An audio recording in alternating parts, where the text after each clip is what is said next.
Serbuan Letkol Petir dan Jenderal Kopassus hancurkan dua markas OPM, Gembong Manfred Fatem kabur. Kawasan Maibrat dan Hameyo menjadi medan operasi TNI Polri.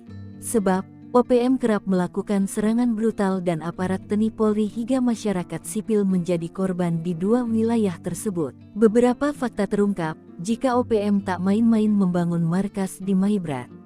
Meski di hutan pepat dan masih perawan bahkan sangat rahasia, namun terlihat banyak peralatan penting. Dalam 2 kali serbuan TNI yang berhasil menumpas markas penting OPM ini mengungkap beberapa keanehan baik di Maibrat maupun di Hameyo. Hal ini diungkapkan Komandan Satgas Yonif 133 Yuda Sakti, Letnan Kolonel In Andika Ganesakti alias Letkol Petir. Pasukan yang menyerbu markas OPM itu merupakan tim Mobile Sakti pimpinan Sertu Dega Jandri Volanda dan Serda Dimas Nuhali Pardosi. TNI langsung menghancurkan markas OPM di Sagu Aifat Timur Selasa tanggal 30 Januari tahun 2024 dan Gembong Manfred Fatem dan anak buahnya kocar kacir. Markas itu berupa gubuk dari kayu.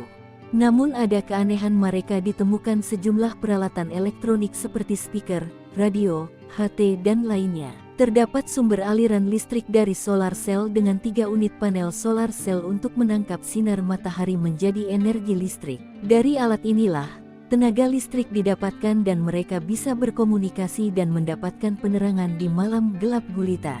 Dalam keterangannya, Letkol In Andika Ganesakti mengatakan, untuk mencapai markas OPM di Dusun Sagu, Aifat Timur jauh itu tak mudah, pasukannya harus berjalan kaki berhari-hari menerobos hutan lebat. Saat pasukan tiba di lokasi, Manfred dan anak buahnya sudah melarikan diri ke hutan.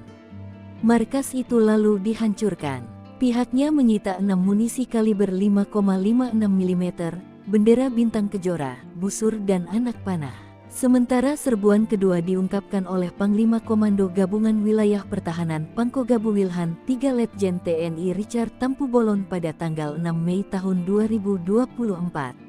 Pasukan TNI mengusai markas OPM di Hameyo. Richard memerintah Panglima Komando Operasi Habema Brigadir Jenderal Brigjen TNI Laki Avianto melakukan operasi.